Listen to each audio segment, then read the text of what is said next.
¿No está? ¿Ha llegado? ¿Ha venido ya?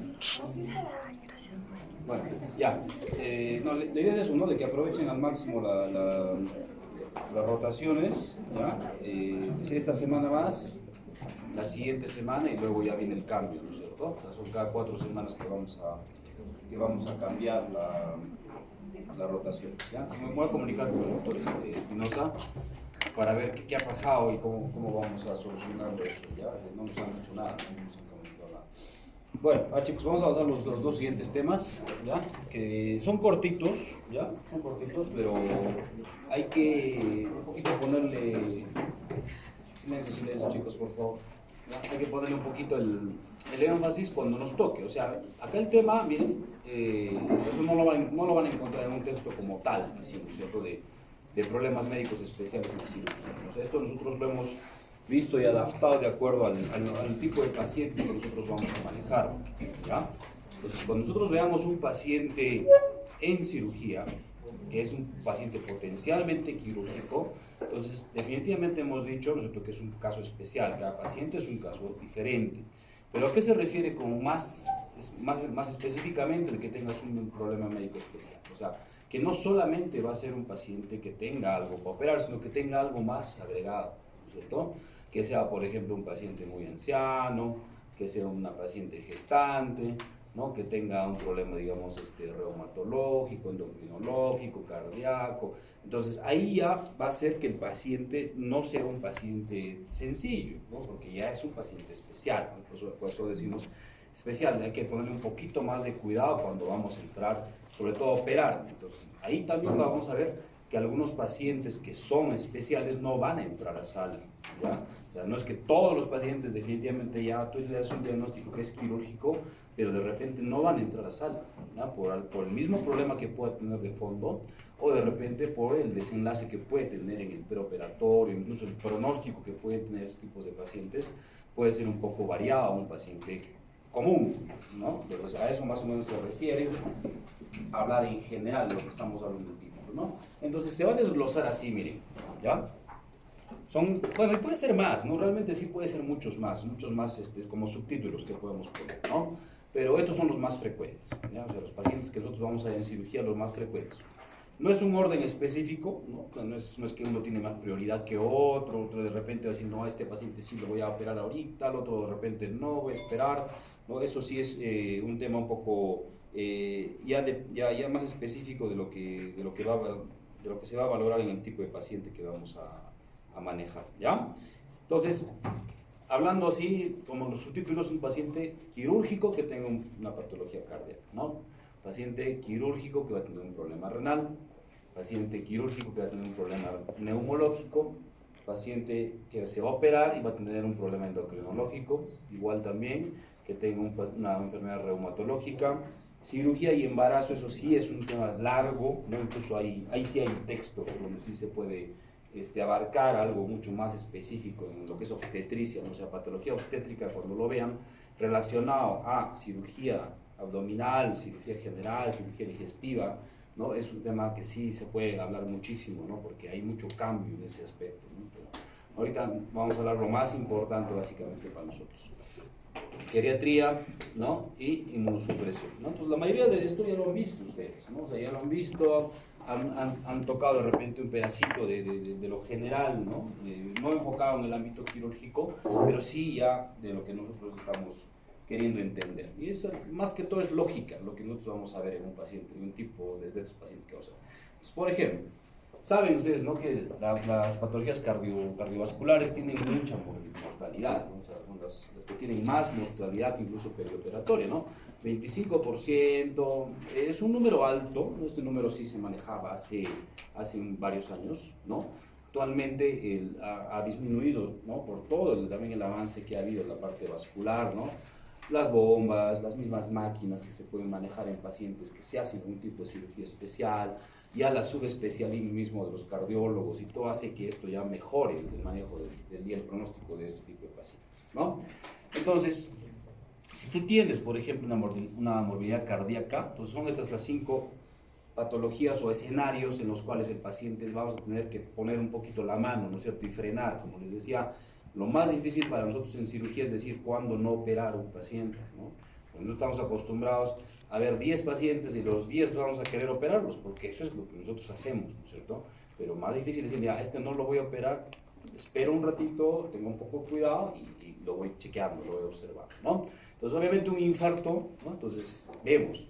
Ahora hay que saber en qué momento también va a hacerte el paciente el infarto. O sea, si tu paciente te hace un infarto ya en el posoperatorio, el cuarto día, una obstrucción intestinal, y eso ya cambia el escenario. O sea, hablando de posoperatorio es diferente en un paciente que está en el preoperatorio, ¿no? Si se te infarta antes de que empieces a hacer el primer corte, suspendes todo, ¿no? O sea, primero tienes, porque el monitor, el anestesiólogo te va a avisar, me está pasando esto, el paciente, no sé, por ahí hace bradicardia, está entrando en shock, algo, entonces ahí tenemos que ver el escenario de ese momento, cómo nos llega el paciente, ¿no? O igual, si está en la emergencia, está esperando su turno para entrar a sala y pasa este evento, entonces pasa ya casi a un segundo plano, digamos, la parte quirúrgica, ¿no? A no ser que sea ya un caso, pues, de súper vida o muerte, lo cual no, ya no te queda otra, ¿no? O sea, no te queda otra que ya tratar de estabilizar la parte cardíaca del infarto y luego pues ver si se va a operar en ese instante, de repente un par de horas.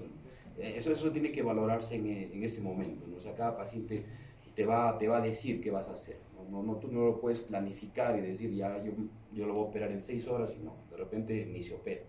Igual con la insuficiencia cardíaca congestiva, ¿no? Porque vemos que el paciente, pues, al recibir una anestesia general y estamos suponiendo, la mayoría de nuestras cirugías son cirugías laparoscópicas actualmente, entonces hay problemas cuando un paciente lo vamos a someter a una cirugía laparoscópica, ¿no? Problemas renales, hay más sobrecarga cardíaca también, entonces tenemos que ver si el paciente va a aguantar, ¿no es cierto? Va a soportar un tipo de cirugía o no.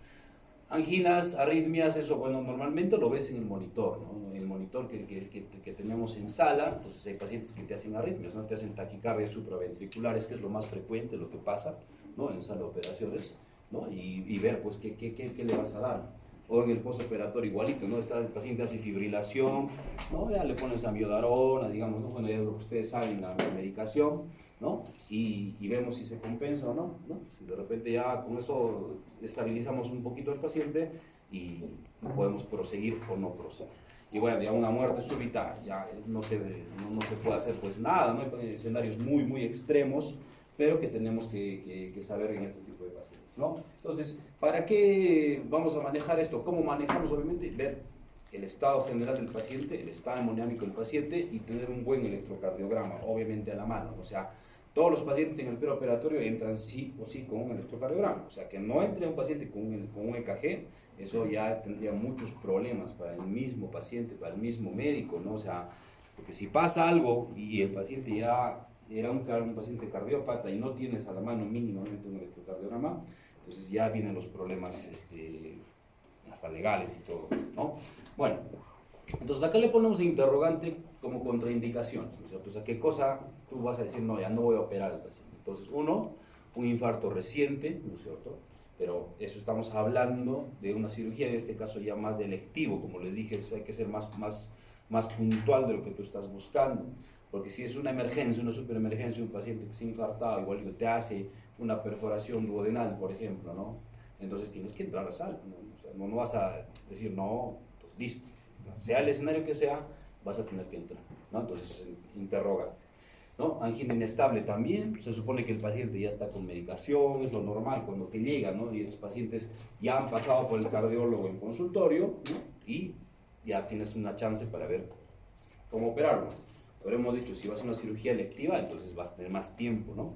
Entonces ya puedes prolongar, si quieres, 1 mes, 2 meses más la cirugía, porque no es una urgencia, a diferencia de una emergencia, ¿ya? Insuficiencia cardíaca descompensada, valvulopatía severa, que esto pasa, ¿no? Entonces, digamos, es un escenario para ver algún tipo de complicación postoperatoria, ¿no? Entonces, la mayoría de esto te dicen contraindicado, ¿no? Pero como les digo, es algo relativo.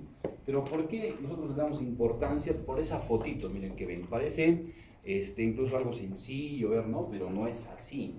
Son pacientes, estos pacientes que tienen portadores de válvulas, pacientes que se han operado, que tienen a veces prótesis, injertos, bypasses safenos o bypasses coronarios, todo eso, puede pasar esto. ¿no? Que te encuentres en un acto quirúrgico, el que sea, una isquemia intestinal, ¿no? Entonces, acá ven, pues obviamente un cambio totalmente diferente de la contextura, color y demás del intestino, ¿no? O sea, pacientes que incluso que están anticoagulados también tienen ese riesgo, ¿no? Entonces, hay que ver, los pacientes que hay que cortar a veces la medicación o necesitan algún tipo de medicación en el preoperatorio, porque encontrarse esto a veces puede ser grave. Entonces, cuando lo veamos más adelante en la clase de intestino, en la clase de isquemia mesentérica, entonces se van a dar cuenta de que es una patología muy compleja, ¿ya? Y que tiene mucha mortalidad, lastimosamente. Entonces, a veces ha pasado desapercibido, ¿no? Que un paciente cardiópata entra a sala, ¿no? Entonces, y no se tenía un dato claro por alguno, no sé, familiar o el mismo paciente no te avisaba, y encuentras esto. Entonces hay que buscar la causa, ¿no? La causa de una isquemia intestinal puede ser muy amplia, entonces, pero la mayoría es esto, ¿no? Que un paciente tiene un problema cardíaco de base, ¿no? Entonces, ahí es donde nosotros más nos va a importar este tipo de pacientes, ¿ya? Entonces, hay que tener un poquito de cuidado en ese tipo de casos. Entonces, por ejemplo, lo que estábamos hablando, ¿no? Cuando antes de una intervención quirúrgica vas a suprimir los anticoagulantes, ¿no? O sea, los anticoagulantes, ¿no? Normalmente te dicen 5 días antes de la cirugía, ¿ya? Pero esto casi nunca se cumple, les cuento. O sea, esto lo indica el cardiólogo. Y entonces, ¿qué significaría? Que tu paciente tendrías que tenerlo mínimamente internado un par de días antes, ¿no es cierto? Entonces, si tú lo tienes a tu paciente mínimamente internado unos 3, 4 días, bueno, sí podrías, pero como les digo, eso a veces no pasa, ¿no? Entonces pasa que el paciente llega un día antes de la cirugía, eso es en consulta externa. O sea, llega un día antes de la cirugía y ahí tú ves la indicación y dices, ya, entonces le van a suspender 5 días, entonces, ¿qué va a pasar? El paciente no se va a operar, va a perder un turno hasta 2 o 3 días después y ya es todo un problema, ¿no? Pues normalmente son 3 días, ¿no? Entonces, las tablas no se cumplen a la cabalidad, ¿no? Y cuando reanudar los anticoagulantes, sí, cuando ya el paciente está tolerando la vía oral, ¿no? Eso puede variar un poquito dependiendo de la indicación que hagamos o el tipo de cirugía que vamos a hacer, ¿no? Pero normalmente, como les comentaba, la cirugía te da en el postoperatorio una terapia de NPO por 12 horas, ¿no? Que es un promedio. Y a las 12 horas o 24 horas ya el paciente ya va a poder tolerar dieta, entonces le reinicias el anticoagulación. ¿Qué más? Los antiagregantes, por ejemplo, ¿cuándo administrar la última dosis de la aspirina? Entonces acá sí hay que tener un poquito más de tema de cuidado, ¿no? Son 7 días más o menos, ¿no? Lo que pasa es que la aspirina causa mucha hemorragia. Entonces, por ejemplo, pacientes fumadores, pacientes que consumen aspirina de manera ya crónica, entonces esos pacientes tienen mucho más riesgo de hacer úlceras, ¿no? En cualquier parte de donde tú estás entrando a sala, operar, o sangrado intraoperatorio o posoperatorio, ¿no? Entonces, hemos tenido un par de pacientes que por ahí no te han avisado, han seguido con la misma dosis de aspirina y hemos tenido sangrados, hemoperitonеos, hemos tenido hematomas subvasculares hepáticos, ¿no? Entonces, que ni siquiera eso puede ser dado por la misma cirugía, sino ya el mismo factor del paciente, ¿no? Y hay predisposición a más sangrado, entonces tenemos que tratar de evitar eso, ¿no? Y cuando reanudar, igualito, ¿no? Cuando tú ya vas a darle de comer al paciente, que es normalmente 24 horas después, ¿no? Entonces, no va a haber problema. Otra cosa importante en la parte cardíaca, que no está anotado ahí, es movilizar al paciente, ¿no? O sea, hacerlo caminar rápido, ¿no? Para evitar justamente eso, ¿no? O sea, los pacientes que están anticoagulados son normalmente pacientes crónicos que no caminan, están postrados, o que tienen, digamos, fracturas de cadera, ¿no? Están en cama y no los pueden movilizar los pacientes. Entonces ahí es donde viene el problema, ¿ya? Ok. Luego, en pacientes con nefropatía. Acá, básicamente, en cirugía, como les comentábamos, tenemos que mantener un volumen de hidratación correcto y enérgico las primeras horas en todos los pacientes, con algunas contraindicaciones, ¿no? Que es básicamente muy ancianos o pacientes de bajo peso, ¿no? Para no encharcar a los otros pacientes, ¿no? Entonces, acá, el problema básicamente para nosotros en cirugía es esto, ¿no? La tomografía con contraste y poca disponibilidad. Pero esto yo lo pongo, incluso le pondría que entre interrogante, ¿no? Porque, ¿qué pasa? Entonces, nosotros en cirugía manejamos mucha tomografía, ¿ya? Pues los pacientes que necesitan tomografía siempre sí o sí tienen que ser con contraste, ¿ya? O sea, hay muchos médicos internistas y otras especialidades que ustedes van a ver que piden tomografía, ¿no? Incluso nos pasan pacientes con pancreatitis a nosotros, con tomografía del segundo día de, digamos, de enfermedad y sin contraste. Eso no nos sirve, no nos sirve para nada, ¿ya? Entonces una tomografía sin contraste en cirugía no te va a ayudar para nada, ¿ya? Solamente un caso muy puntual para comparar pancreatitis, ahí sí, si no, no. Entonces, ¿qué pasa? Entonces tú mandas tu orden a tu paciente, ¿ya? Para hacer una tomografía con contraste. Y el tecnólogo va a ver, ¿no?, el resultado de los laboratorios y va a decir, no, pero este paciente tiene creatinina 2.5, no le voy a poder hacer la tomografía con contraste. Entonces, ¿qué haces? Vas y le explicas, ¿no? Entonces, si tú tienes un paciente ya renal crónico y más, entonces ya se supone que tiene unos valores de uremia muy alta, o no, entonces no va a pasar nada. O sea, no hay ningún mayor daño, digamos, en que el paciente va a recibir el contraste en este tipo de casos, ¿no? O sea, no hay mucho problema, ¿ya? Entonces, no es una contraindicación hacia el 100%, si no le puedo hacer una tomografía porque tu paciente tiene una creatinina muy alta, ¿ya? A no ser que sí haya alergia, intolerancia, algún otro problema un poco más grave, ahí sí tendríamos que valorar qué cosa vamos a hacer, ¿sí? ¿Ya? Pero si no, siempre con contraste.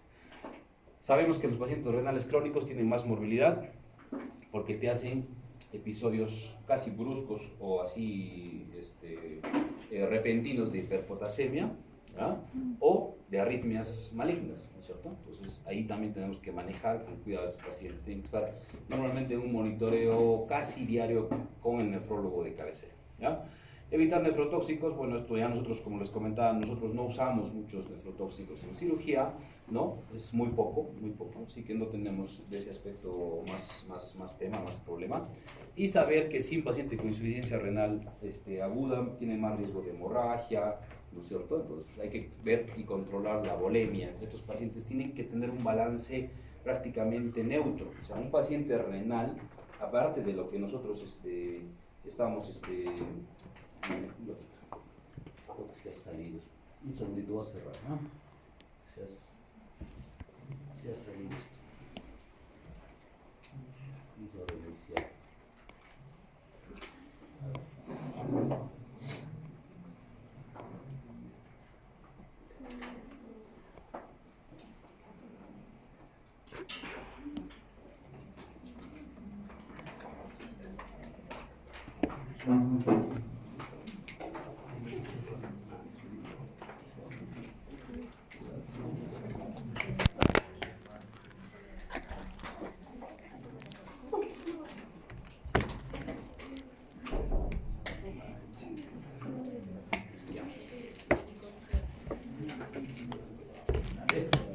Entonces, miren, los pacientes renales, nosotros tenemos que manejar un volumen, un balance, perdón, neutro, cero prácticamente. O sea, tú le haces un balance de lo que tú le estás dando, ¿no es cierto?, de ingresos, tienes que tener en egresos la misma cantidad. Y en estos casos mucho más, o sea, manejar un balance neutro, balance cero, muy cercano a cero, para que no tengamos ese problema. Entonces, ¿cómo vamos a estar chequeando a estos pacientes? Ustedes tienen que recordar la diferencia de un paciente renal crónico de un paciente renal agudo. Y este dibujito es básico y muy sencillo. Saber si tu paciente tiene un catéter de diálisis peritoneal, entonces ya no va a ser un paciente común, ¿ya? No va a ser un paciente fácil en ningún aspecto. Entonces, vamos a poner, digamos, un escenario, ¿no? O sea, un paciente que tiene dolor en fosa ilíaca derecha de un día de evolución, ¿ya? Que tiene náuseas, que tiene vómitos, incluso no hace deposiciones y ha hecho fiebre, ¿no? Tú lo examinas, ¿ya?, y ves que tiene un catéter. Normalmente el catéter se coloca en las fosas ilíacas o cercano, ¿no es cierto?, en los flancos, pero la punta está metido en la fosa ilíaca. No sé si alguien ha visto cómo se coloca un catéter de diálisis peritoneal. ¿Lo has visto? ¿Dónde has visto? En el seguro. ¿Por laparoscopía o por cirugía abierta lo han hecho? Por... ¿No te acuerdas? Sí, Ya, porque eso es diferente colocar igual por cirugía abierta o cirugía laparoscópica, pero la punta normalmente va abajo. Entonces, ¿qué pasa? Tú dices, es una apendicitis, ¿no? Tiene toda la clínica de una apendicitis, leucocitosis, tiene, si quieres, Marburg, tiene Bloomberg, tiene todo lo que estamos conversando, pero ese catéter te puede dar igual la misma clínica de lo que estamos sospechando, ¿no? Entonces, ahí hay que tener mucho cuidado, examinar muy bien este tipo de pacientes porque te simula un abdomen agudo quirúrgico a algunos pacientes que son portadores de catéter de diálisis peritoneal. ¿no? Entonces hay que valorar más, incluso de repente sí hacer una imagen, ¿no? O sea, mínimo una ecografía para descartar otra cosa, idealmente hacer una tomografía en este tipo de pacientes, ¿no? Porque un paciente que tiene ese catéter, como les digo, da irritabilidad, ¿ya? Da irritabilidad, da dolor en algunos casos, hay producción de líquido también en algunos casos, ¿no? Entonces, un paciente que tiene un problema renal crónico, hay que ver si es que estos pacientes tienen necesidad de hemodiálisis, tienen que entrar un día antes idealmente de hemodiálisis, antes de que entre a su cirugía, ¿no? Y todo el tema, pues, metabólico, todo el tema que tiene de dietas, todo el tema, por ejemplo, de lo que es nutrición, de repente algunos pacientes necesitan sangre preoperatoria, porque normalmente los pacientes tienen anemia, ¿no es cierto? Un paciente renal crónico tiene siempre baja la hemoglobina. Entonces, para entrar a sala, mínimamente hay que tener una hemoglobina en 10, ¿no? Y estos pacientes a veces no tienen o no llegan a ese margen, ¿no? Entonces, hay que estabilizarlos un poquito más. Y contraindicaciones absolutas en este caso, por ejemplo, niveles de potasio muy altos, obviamente. Si tienes un paciente que tiene un potasio en 6, 6.5, que te va a hacer un paro ahorita, entonces imposible, no lo vas a empezar a operar. Luego, valor de creatinina, eso sí es muy relativo, o sea, más de 4, dependiendo del tipo de patología que tú vas a tener, porque tú puedes tener una peritonitis con falla multiorgánica y vas a tener de repente creatinina alta, que puede ser la causa incluso de la falla renal, ¿no? Entonces no es que dices, no voy a operarlo porque el paciente tiene una creatinina muy alta, no. Por eso hay que valorar si es que ese problema renal es dado por el mismo caso o es un paciente renal que no está compensado, ¿ya? Y la sobrecarga de volumen circulante, bueno, también, no sé, un paciente que esté muy encharcado, de repente esté edematizado, de repente no orina, o esté en oliguria, en anuria, bueno, eso vamos a ver en qué momento si vas a entrar, no es que sea algo muy específico, pero los textos te dicen eso, ¿no? De no entrar a sala en ese instante. Entonces acá, miren, por ejemplo, la primera fotito, ven, ¿no es cierto? Es el paciente que tiene catéter, ¿no? Tiene con cirugía abierta, normalmente es algo muy sencillo, ¿no? Igual, si algún momento se va a poder hacer alguna cirugía de apéndice, por ejemplo, abierta, la cual ya casi no se hace en ningún lado, ¿no? Entonces se entra por la misma forma, la misma incisión, la divulsión de los músculos, llegar al peritoneo, abrir, ¿no es cierto? Y colocar ahí. Entonces, esta es la puntita, ¿no es cierto?, del catéter de diálisis. Tiene casi como una colita enroscada, ¿no es cierto? Entonces, ahí esa está colocada normalmente en la fosa ilíaca derecha o en la fosa ilíaca izquierda. Entonces, hay también sobreinfección de catéter, ¿ya? Hay incluso hasta peritonitis por el catéter, ¿no?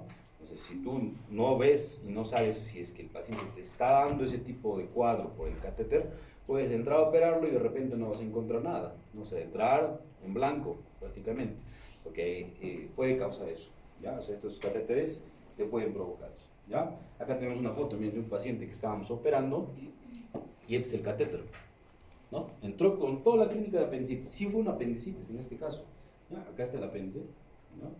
Esta es la pinza, pero el catéter estaba estrangulando el meso, o sea, el meso del apéndice se había pegado al catéter, se había hecho como un nudo en esa zona, y eso es lo que estaba incluso obstruyendo parte vascular del apéndice, ¿no? Entonces hemos tenido que cortar por un pedacito con una tijera, cortarlo el catéter, porque no soltaba, como estaba amarrado, entonces no soltaba. Hemos cortado primero el catéter, hemos hecho la apendicectomía y de ahí recién hemos sacado el otro pedazo del catéter, ¿no? Entonces te ha hecho una apendicitis, bueno, no había algo claro si el catéter ha causado la apendicitis. Podría ser, ¿no? Pero lo más probable es que sí tenía un cuadro de apendicitis por un fecalito o algo normal, pero que el catéter se ha pegado en esa zona, ¿no? Se ha pegado, se ha hecho como incluso como un pequeño plastrón, ¿no? O sea, ha venido el epíplon, se ha pegado a esa zona y ha provocado también un cuadro de periapendicitis, ¿no? Es algo interesante lo que hemos visto. Bueno, ok, seguimos. Hablando de pacientes que tienen problema pulmonar, ¿no? O sea, cirugía de neumopatía, entonces acá vamos a atender básicamente el gran problema para la dificultad de destete, o sea, el poder extubar al paciente, ¿no? O sea, los que ya han rotado anestesia, los que han visto, seguramente hay algunos pacientes que tienen problema de extubación, ¿ya? Entonces ahí vemos el caso de los pacientes pues, que son fumadores, son asmáticos, que han tenido EPOC, que han tenido tuberculosis, que han tenido lobectomías, neumonectomías, o han tenido neumonías intrahospitalarias severas, han tenido intubación prolongada previa de repente. o que han tenido COVID, ¿no? Que han tenido estenosis traqueales y más cosas, ¿no? Entonces, más tiempo de intubación en estos pacientes también predispone a que el paciente, igualito en algún otro procedimiento quirúrgico que necesite anestesia general, va a ser dificultoso, ¿no? Entonces, acá tenemos que valorar, obviamente, el tipo de anestesia que vamos a manejar. Es, como les comentaba, el tipo de cirugía nosotros lo indicamos, o sea, el pedido de sala ponemos ya, va a ser cirugía abierta, va a ser cirugía laparoscópica, y el anestesiólogo es el que va a decidir el tipo de anestesia, pero en algunos casos nosotros vamos a sugerirle al anestesiólogo que mejor es entrar, por ejemplo, en una anestesia regional o raquídea en un paciente que está saturando muy bajo, que de repente es muy anciano, que tú ves que tiene pues, un problema pulmonar importante, entonces someterlo a una cirugía laparoscópica a este tipo de pacientes es prácticamente condenarlo a que el paciente va a salir de sala con tubo y va a necesitar un ventilador, ¿no? O sea, va a necesitar UCI probablemente o entrar a shock trauma o cuidados intermedios, y no siempre tienes un ventilador disponible a la mano en los hospitales. En los hospitales, ahorita los que están rotando han visto que está colapsada la emergencia, hay un montón de pacientes que están hasta en silla de ruedas, o sea, no hay campo.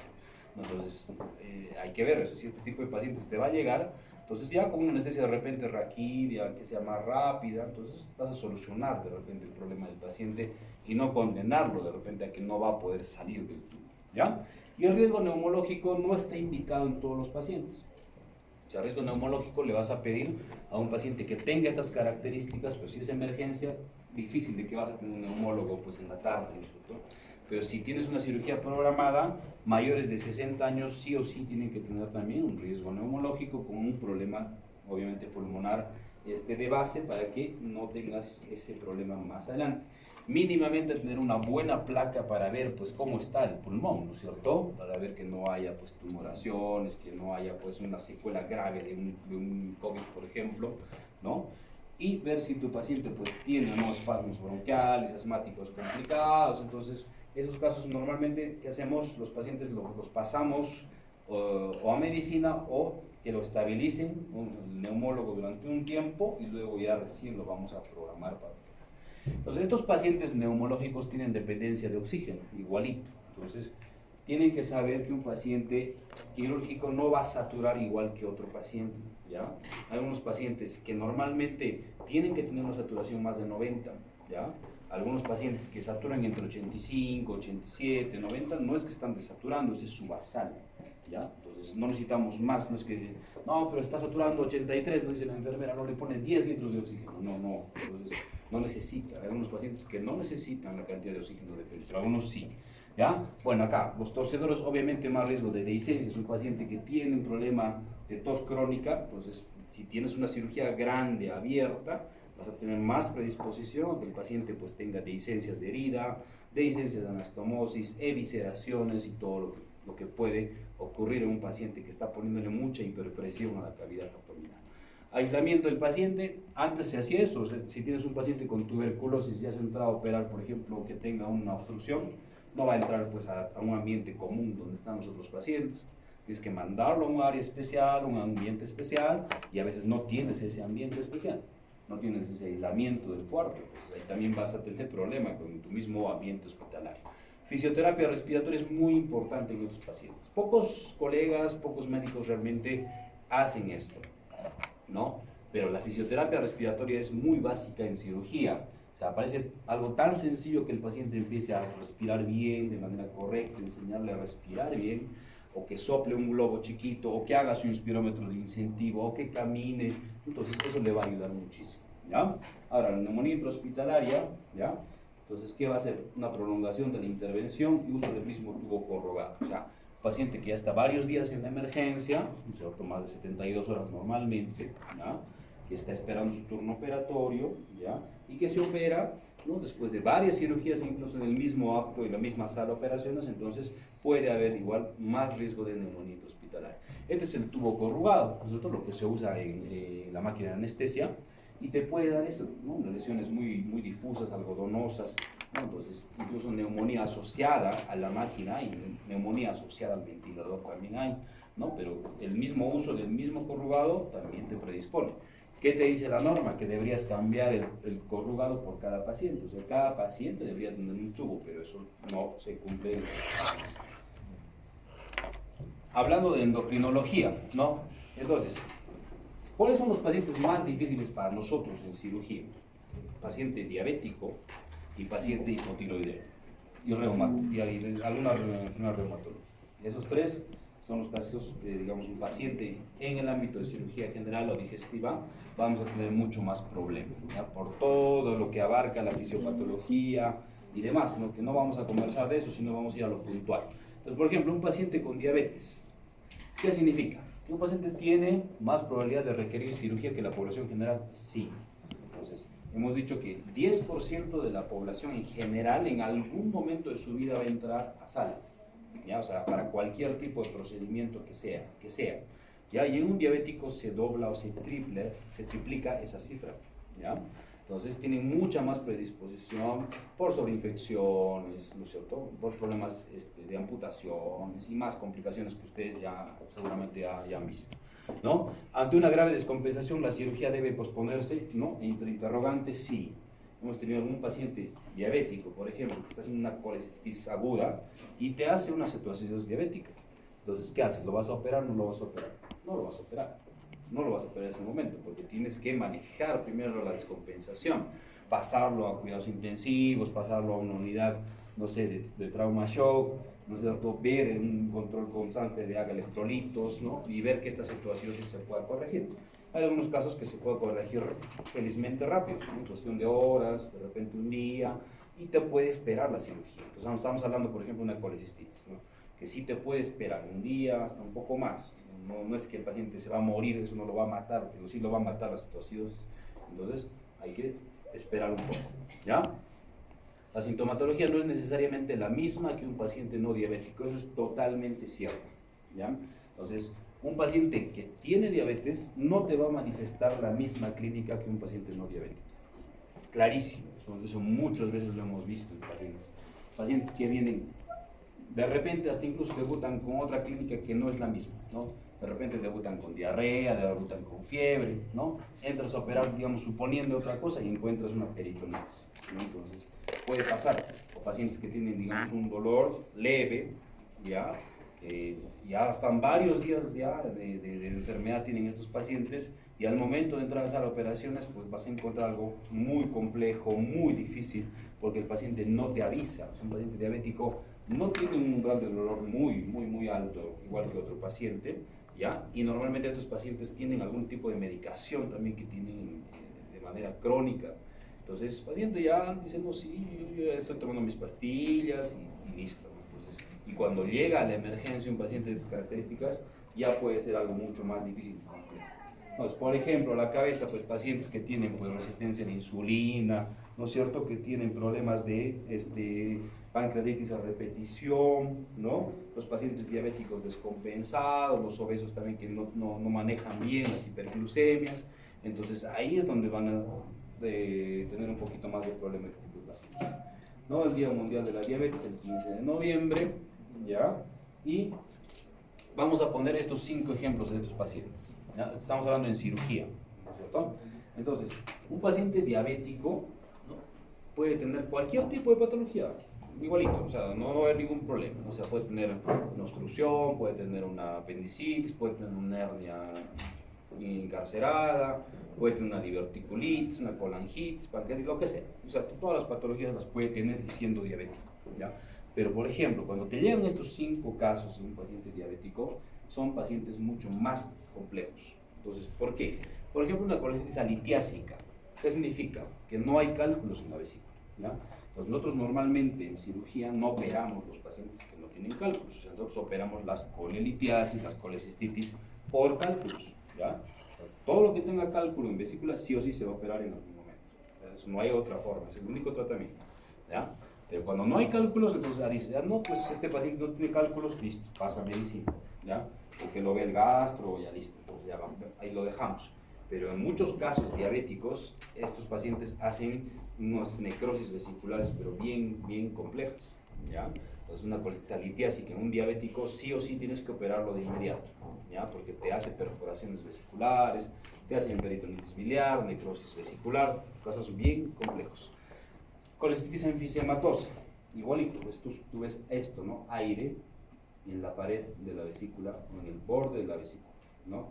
Entonces, estos pacientes igualito hay sobreinfección, sobrecrecimiento bacteriano múltiple en la vesícula, ¿ya? La bilis normalmente es estéril, pero ahí viene una sobreinfección porque el paciente es diabético, ¿ya? Y te provoca una colicitis enfisematosa. Abres la vesícula y sale un montón de gas, ¿ya? Otro, perforación de úlcera péptica. Esto es una patología, ¿no? La úlcera péptica es uno de los dolores abdominales más fuertes que hay. O sea, el paciente se perfora, tiene una úlcera duodenal, por ejemplo, tiene un dolor abdominal muy intenso, ¿ya? Pues en los diabéticos no se manifiesta así. Están tranquilos, así he tenido un pequeño dolor, piensan que estoy con gases, de repente es una gastritis, lo vas estudiando, por ahí le haces una plaquita, una ecografía, hay líquido libre, ¿ya? Entras y tienes una úlcera perforada. O sea, no te avisaba el paciente y ya de repente ya está diseminándose incluso a una peritonitis. Luego, difícil curación de las heridas, eso es lógico, ¿no es cierto? Lo saben, ¿no? Que los pacientes diabéticos tienen un problema de cicatrización muy importante, entonces no van a cerrar bien las heridas de manera normal, o sea, demora mucho más tiempo la cicatrización, la curación de las heridas en este tipo de pacientes. Y en pacientes que se van a hacer una cirugía metabólica, igualito, porque son pacientes obesos, normalmente tienen un síndrome metabólico, tienen hipertensión, tienen problemas de colesterol, resistencia a la insulina, hiperglicemias y más cosas, ¿no? Entonces, agregado que sea diabético, va a hacer una cirugía un poco más compleja que la normal, ¿ya? Luego, respuesta perioperatoria en una cirugía y una anestesia. Entonces, todos los pacientes con diabetes normalmente, ¿no?, van a requerir un tratamiento siempre intraoperatorio o en el postoperatorio. Si tu paciente está hospitalizado, ¿qué te dice la norma? Que tiene que recibir insulina. Eso es la norma, ¿ya? O sea, si tienes un paciente quirúrgico que está hospitalizado, debería estar con su insulina. Pero eso no se cumple tampoco en casi todos los casos, ¿no? Porque un paciente normalmente en cirugía se queda 1 día, 2 días a veces hospitalizado, a veces no es, eso es un promedio, ¿no? Pero hay unos pacientes que se quedan mucho más tiempo. Entonces ya cuando están otra vez iniciando la vida oral, de repente algún hipoglicemiante, lo que tome el paciente, entonces va a continuar, ¿no? Pero la norma te dice de esa forma, ¿ya? Y el manejo intraoperatorio obviamente se hace con controles capilares. Si tú vas a tener una cirugía muy larga, vas a hacer una cirugía de un cáncer de cabeza de páncreas, una operación de Whipple, entonces, sabiendo que el paciente es diabético, tienes que hacerle un control de glucosa incluso cada hora o cada 2 horas, ¿ya? Para ver cómo está manejando el medio metabólico, el medio interno de los pacientes, ¿ya? Manejo postoperatorio, reiniciar el esquema de insulina y hipoglicemia antes, no vamos a ver, y pueden demorar 15 días en regresar a lo normal, eso te dice igual la norma, ¿no? Que todos los valores del paciente en el preoperatorio va a demorar 2 semanas hasta que se normalice este tipo de valores que estamos viendo. Vigilar las glicemias en ayunas, postprandiales, solicitar glicemia cada día, cada 8, dependiendo, ¿no? Si tu paciente lo vas a mandar a UCI, ¿ya? O sea, porque ya es un paciente que está muy descompensado, ha salido muy séptico, muy hipotenso, de repente no ventila correctamente, entonces ahí sí las glucosas se hacen mucho más seguidas, cada 4 horas, cada 6 horas o cada 8 horas en la UCI, ¿no? Para monitoreo de este tipo de pacientes diabéticos, estamos hablando, ¿ya? Si no, se hace normalmente una vez al día cuando está en piso. Luego, cirugía hipertiroidismo, ¿no? Los pacientes hipertiroideos, básicamente hay que controlar, ¿no?, el límite que tiene del perfil tiroideo, ¿ya? Entonces, si el paciente no puede esperar ese tiempo, debe ser preparado para cirugía. Un límite normal de un T4 normal. Una TSH suprimida no va a contraindicar la cirugía. Y una cirugía, sí, el problema más importante es que va a desencadenar una tormenta tiroidea, ¿no? Problemas de fiebre y todo lo demás. Tenemos que manejarlo con metimazol o propiltiuracil. Ese es el único, el peligro, digamos, de un paciente que te da la tormenta tiroidea. Entonces, saber que una fiebre, por ejemplo, en el postoperatorio y un paciente hipertiroideo puede ser esa la causa o puede ser otra causa que tú estás esperando, ¿ya? Entonces, acá sí, en hipotiroidismo, como les decía, es uno de los casos un poquito más complejos para nosotros en cirugía. Porque un paciente hipotiroideo ya tiene también un problema intestinal, metabólico importante. Todos los pacientes tienen problemas en varios órganos. Por ejemplo, en la parte cardiovascular hay un deterioro de la contractilidad cardíaca, ¿no? Con una caída del volumen más o menos del 30 a 50%, un aumento de la resistencia vascular periférica, disminución del volumen circulante, disminución de la presión arterial sistólica y aumento de la diastólica. Entonces, los pacientes normalmente te hacen hipotensiones casi constantes en el intraoperatorio y el postoperatorio. Alteraciones electrocardiográficas te pueden hacer bradicardia, arritmias y demás, y mayor probabilidad de fibrilación auricular también en los pacientes que no están controlados. Entonces, ahí hay que tener un buen monitoreo en sala de operaciones, en el intraoperatorio, para que no tengamos estos problemas, ¿no? Todos los síntomas de un hipotiroideo que ustedes lo conocen, y hay que manejar un buen electrocardiograma en estos pacientes. En la parte respiratoria, estos pacientes tienen mucha debilidad de los músculos. Son pacientes normalmente no más chiquititos o más gorditos, ¿no es cierto? Entonces, los pacientes no ventilan bien, no saben ventilar bien. Entonces, ¿qué te hacen? Te hacen hipoxemia, te hacen hipercapnia. Entonces, tienes que enseñarles correctamente cómo tienen que respirar estos pacientes, ¿ya? Luego, en la función renal, estos pacientes tienen menor perfusión renal, hacen hiponatremia, aumento de la permeabilidad capilar osmótica, ¿no? Entonces, hay que siempre tener normalmente un AGA con electrolitos de este tipo de pacientes renales. Efectos sobre el estado mental, depresión, aumento de la sensibilidad de los narcóticos y sedantes, ¿no? Normalmente a estos pacientes les van colocando medicación para relajar, ¿no es cierto? ¿No? Pues, en el intraoperatorio, y lo metabolizan rápidamente, entonces tienes que colocarle una dosis un poco más alta. Efectos sobre el sistema hematopético, estos pacientes tienen más tendencia a hacer anemia, un 25%, tendencia a hemorragia, ¿ya? Y lo más importante para nosotros es efectos sobre el aparato digestivo. Entonces, estos pacientes hipotiroideos tienen disminución de la motilidad intestinal. O sea, tienen dismotilidad intestinal o hacen más predisposición a que el paciente te haga ilio postoperatorio. Entonces, los pacientes no funciona de manera correcta el intestino. Tienes un intestino muy lento, un intestino muy perezoso, manejan estos pacientes, ¿ya? Entonces, a estos pacientes hay que hacerlos caminar más rápidamente, hay que colocarle de repente 1, 2 o 3 procinéticos, ¿no es cierto?, en el postoperatorio para que empiece a mover el intestino. Y más si vas a hacer una resección intestinal, vas a mover mucho intestino, vas a manipular, vas a lavar. Entonces, en estos pacientes tienes que hacer las cosas mucho más agresivas. Entonces, un buen control cardiográfico en estos pacientes y evitar que te haga un ilio, ¿no? La mayoría de los pacientes con hipotiroidismo te puede hacer sospecha de una obstrucción intestinal en el postoperatorio, pero de repente solamente el ilio dado por la misma enfermedad que tiene el paciente, ¿ya? Cirugía y reumopatía. Entonces, estos pacientes, por ejemplo, con artritis reumatoide y lupus, acá hay que tener mucho cuidado, porque acá, miren, dice moderado porcentaje de abdomen en blanco, lo que nosotros le decimos el SAS, ¿no? Sin alteraciones significativas. O sea, tú entras a operar con toda la clínica de un paciente con probable apendicitis, que tenga mucho dolor en fosa ilíaca derecha, que tenga leucocitosis, hasta la ecografía te puede decir que es apendicitis. Y es un paciente reumatológico, o sea, que tiene artritis reumatoide, y entras a sala operaria y no encuentras nada, ¿ya? O sea, el porcentaje de abdomen en blanco, nosotros manejamos más o menos un porcentaje entre 1 o 2%, ¿ya? Pero si tiene este paciente esa enfermedad de base, sube incluso hasta el 10, hasta el 20% de los casos.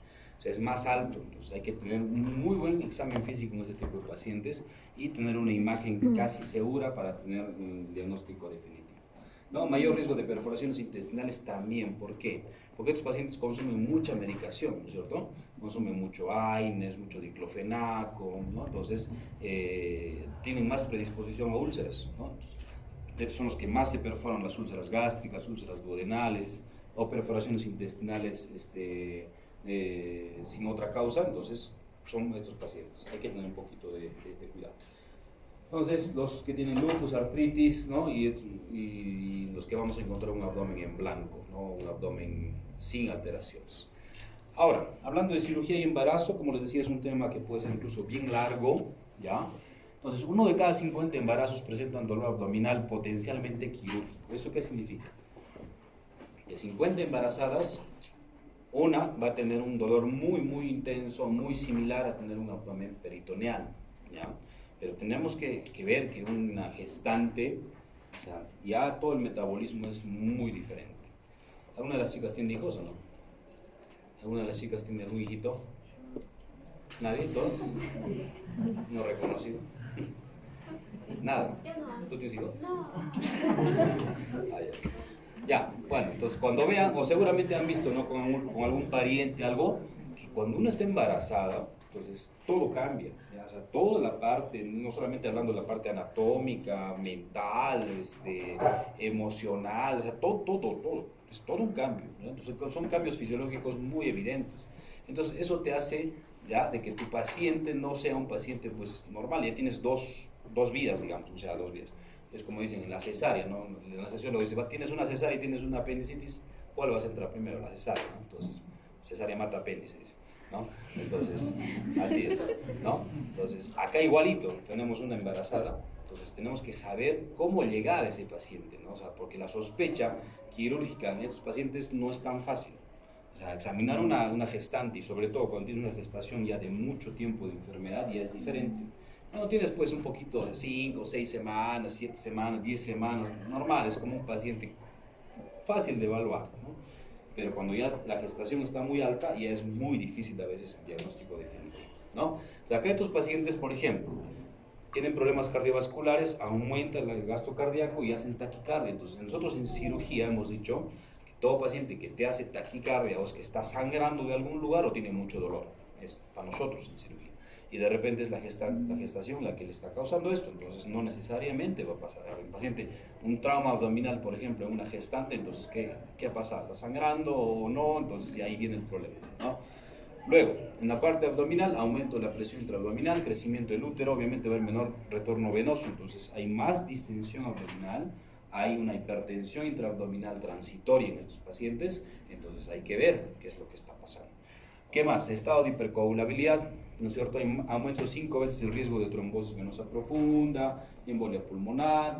Entonces pasa a estos pacientes que tienen que tener mucha movilidad, mayor vendaje, mayor tipo de recuperación más rápido los pacientes. En la parte digestiva, la mayoría de los pacientes hacen esto, disminución de la presión del esfínter esofágico y hacen reflujo. Entonces un 20-30% de las gestantes van a tener reflujo en algún momento del embarazo. Y eso les provoca fastidio, dolor en algunos pacientes. Entonces, sospechar que, por ejemplo, es una úlcera duodenal perforada, o es una pancreatitis, o es una colecistitis, que te puede dar la misma clínica del reflujo, ¿no? Entonces, hay que tener cuidado. ¿Qué más? En la obesidad, pacientes diabéticos, te puede ser diabetes gestacional, hipertensión abdominal, preeclampsia o eclampsia. Entonces, la eclampsia, si ustedes ven, o la preeclampsia son estados muy complejos que hay que entrar a operarlo rápidamente al paciente. Y en eclampsia peor. O sea, en eclampsia el paciente tiene una hipertensión muy alta y tiene, aparte te puede hacer un HELF. ¿Alguien sabe qué es un HELF? ¿Han escuchado? Sí, ¿Qué es? ¿Quién sabe? Infarto de la pituitaria. ¿Infarto qué? Infarto de la pituitaria. De la pituitaria. HELF. No, hablando de eclampsia estamos hablando. Pero ¿qué cosa te causa? Pues? O sea, HELLP es. HELLP.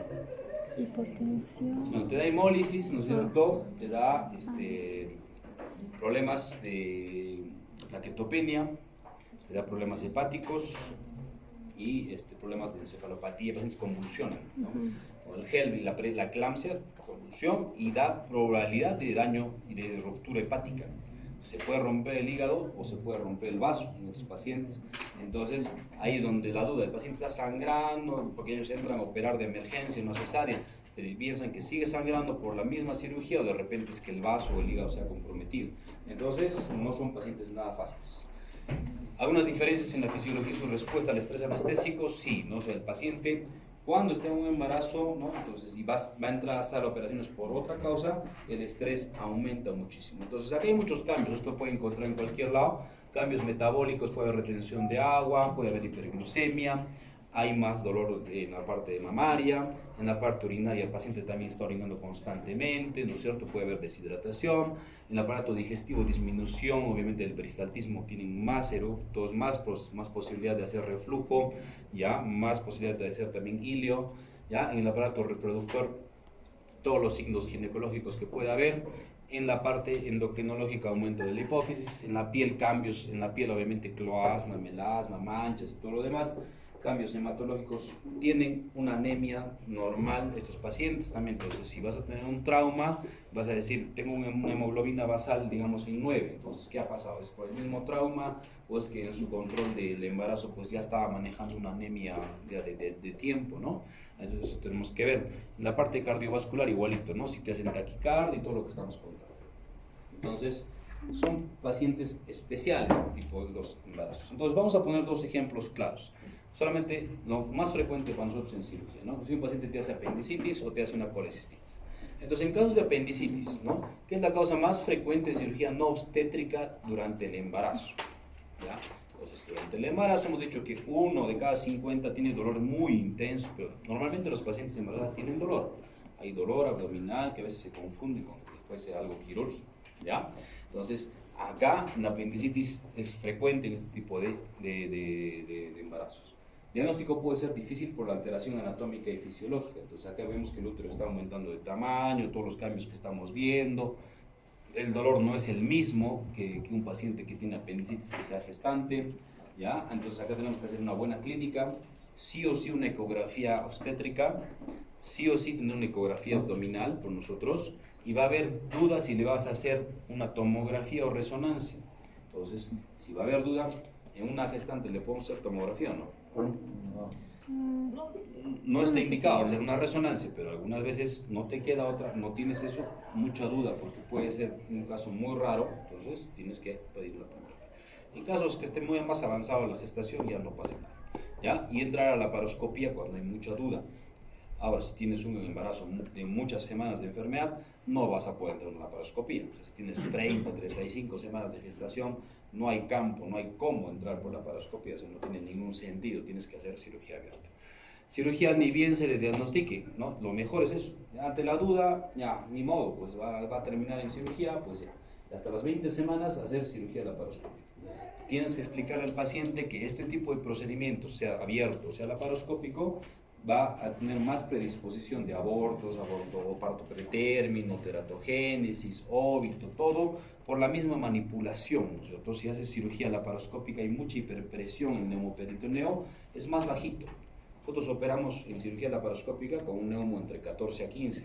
En una gestante operamos entre 10 a 12. Entonces tiene que ser un neumo más bajo para que no haya mucha hipertensión intraabdominal. Esa es la diferencia. Acá bueno, tienes que hacer una tomografía o una resonancia, dependiendo para hacer el diagnóstico definitivo. Acá, por ejemplo, tienes casi un absceso, una apendicitis casi muy retroperitoneal, entonces hay mucha duda. Entonces, a veces tienes que tener una imagen más clara para el diagnóstico definitivo, ¿no? Un embarazo con un absceso, una apendicitis muy posterior. Entonces, acá qué cosas vamos a ver. Que el apéndice normalmente está ubicado pues en un punto, ¿no? En el punto de McBurney, ¿no es cierto? Haciendo la línea del ombligo hacia la espina ilíaca anterosuperior, pero mientras que aumente el embarazo, ¿no? Entonces el apéndice va a ir subiendo. Normalmente, cuando ya está a la altura del ombligo, es porque ya tienes más o menos, ¿no? Unas 20 semanas, ¿no? de gestación por ahí, ¿no? Entonces, si tú vas a intentar palpar un apéndice, una sospecha de apendicitis en la fosa ilíaca derecha, no lo vas a encontrar. Entonces, el apéndice está muy arriba, ¿no? Entonces, ya está más alto, casi en el flanco. Incluso en algunos casos hemos encontrado apéndices pegados al hígado, o sea, bien altos, ¿no? Entonces, la sospecha diagnóstica no es la correcta a veces, pero hay que tener un poquito de paciencia en esos casos, ¿ya? Y lo otro, la patología biliar. 4% de embarazadas son portadoras de cálculos. Entonces, ya el mismo embarazo te hace que la bilis sea un poquito más densa, sea más lento el tránsito digestivo y hay más predisposición a que se forme cálculos en los pacientes. Cuadros de colelitiasis, tratar sintomáticamente hasta culminar el embarazo. O sea, si tiene cálculos, pero no está inflamada la vesícula, solamente darle analgésicos, paracetamol, que cuide un poquito su dieta, y la vas a operar cuando termine la gestación. Eso es lo que está indicado, ¿no? En casos de colelitiasis. Pero cuadros de colecistitis, ¿no es cierto?, agudas, hay que darle antibióticos y de ser posible la cirugía. ¿Qué es lo que hacíamos antes? Bueno, hace un par de años, no era mucho. Embarazada, con colecistitis aguda, o sea, una vesícula muy inflamada, mucho dolor, MURF y leucocitosis, enfriamos el cuadro.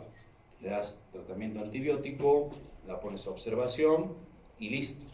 Y termina de unos 3 días de tratamiento, le das de alta y después de eso le dices que se va a operar cuando termine la gestación.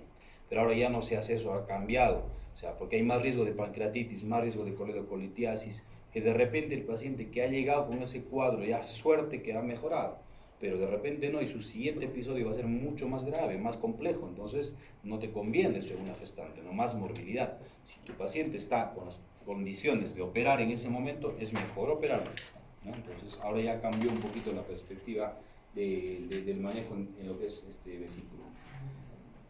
Bueno, terminando, cirugía y geriatría, pacientes no dan buenos síntomas, el paciente ancianito pues no te va a decir, sí me está doliendo desde hace 5 o 6 horas, no te va a decir, no te va a explicar de manera correcta. Son pacientes abandonados, postrados, que tienen problemas de úlcera de presión, no se mueven, ¿no? Sospechas de otras patologías neurológicas, pensando que puede tener demencia senil. Los tejidos acá son más debilitados, obviamente un ancianito está desnutrido, tiene más riesgo de visceración, hementración, úlceras de contacto, úlceras de presión, pues son pacientes que tienen más estancia hospitalaria, más difícil el manejo de este tipo de pacientes, ¿no?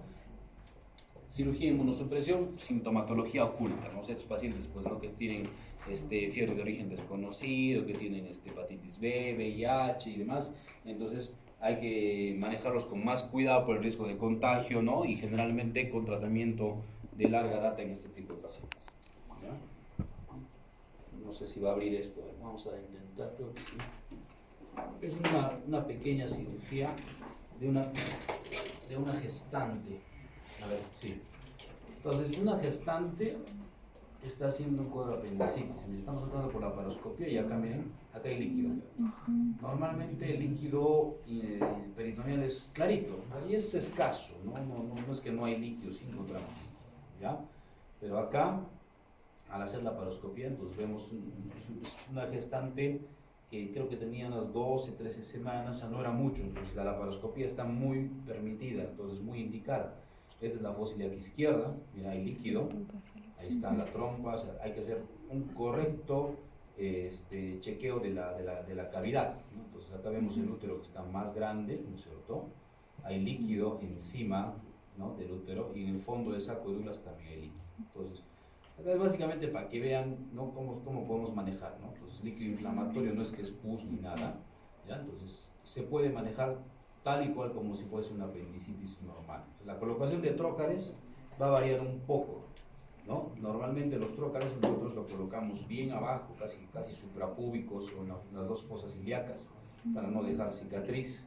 Pero cuando tienes un útero un poquito más grande, tienes que poner los trócares un poco más altos, ¿no? Para evitar algún tipo de lesiones. Entonces colocas igual los trócares, ¿no? La pinza, agarras un apéndice en fase inicial, una apéndice congestiva, no hay más, pero que puede haber líquido inflamatorio que le está causando el dolor a la paciente. En esos casos hay que revisar todo el intestino de todas maneras para ver que no encuentres otro tipo de patología, ¿ya? Colocas el otro trócar, ¿ya? En las dos fosas y de ahí ya lo demás es hacer una apendicectomía sin ningún problema, ¿ya? Aspirado, mira ahí está el líquido que hay en el fondo del saco de Douglas, ¿ya? Que es un líquido turbio y nada más. La cirugía de apéndice no está acá, así que es básicamente para mostrarles que sí se puede hacer una cirugía laparoscópica en una gestación, ¿ya?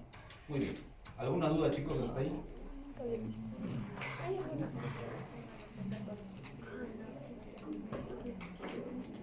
¿Complicación? No. Si es que antes de las 20 semanas se opera fácil para entrar por la paroscopía. Porque si es abiertas, tú vas a operar si quieres a las 38, 39 semanas. Tienes que operarla. Si no, el tema es porque nosotros entramos con el trócar por el ombligo. Y el útero hemos dicho que está ya a las 20 semanas ahí. Pero hemos operado nosotros de 23, 24 semanas, o sea, le haces un cortecito un poquito más arriba del ombligo y en vez de que el trócar lo pongas recto, lo pones así, para arriba. Entonces ya no hay contacto con el útero. Pues si tú le pones de frente, lo perforas el útero. ¿Ya? 3 minutos, chicos, descansamos, ya es más cortito, ¿ya?